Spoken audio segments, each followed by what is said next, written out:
On September 23rd at 4:45 a.m., Greg woke up and he knew there was trouble. Just right off the bat, the winds, and just kind of started flapping our tent and really flapping our tent. And she's like, oh, that's really odd. And we're like, I think that was an avalanche that just went by. And we could hear voices up the slope and it's peeking out. We could see headlamps and desperate voices kind of shouting for each other. And we knew that something had just happened.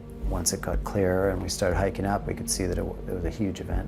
Many people caught in it, and that it was the entire tents, 14 tents that I'd seen the night before were gone somewhere in the debris. What's your very first thought?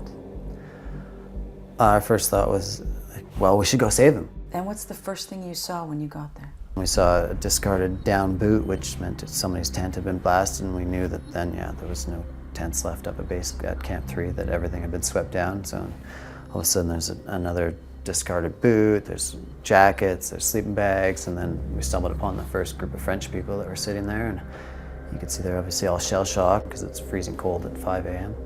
So we basically just gave them some hot drinks and stuff and started focusing on those that were actually in need of our direct assistance. And you're not a doctor? No, I'm a first aid attendant. I've been a first aid attendant for 16 years, but I've only dealt with sprained wrists and splinters. I've never actually dealt with anything real, and this was the first time that it was real. What was the range of injuries? The one guy, Ralph, that we started digging out right away, he was kind of buried up to here with his tent all wrapped around him, and he had some broken ribs and a kind of a dislocated arm that was buried in the snow. Greg's most vivid memory, though, is of a French woman named Catherine.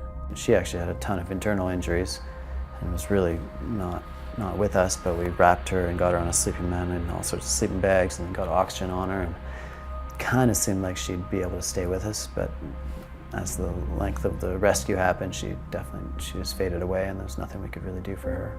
She wasn't the only one to die, though. No, there was many others that were completely buried and suffocated in their sleeping bags and in their tents, buried under feet of snow. It's then that Greg was overcome by emotion. He turned the camera on himself. I didn't know any of them, but it's so fucking sad. They all come out here trusting their Sherpas and everything, and they camp in this huge avalanche path, and how many died today? I don't know, 10.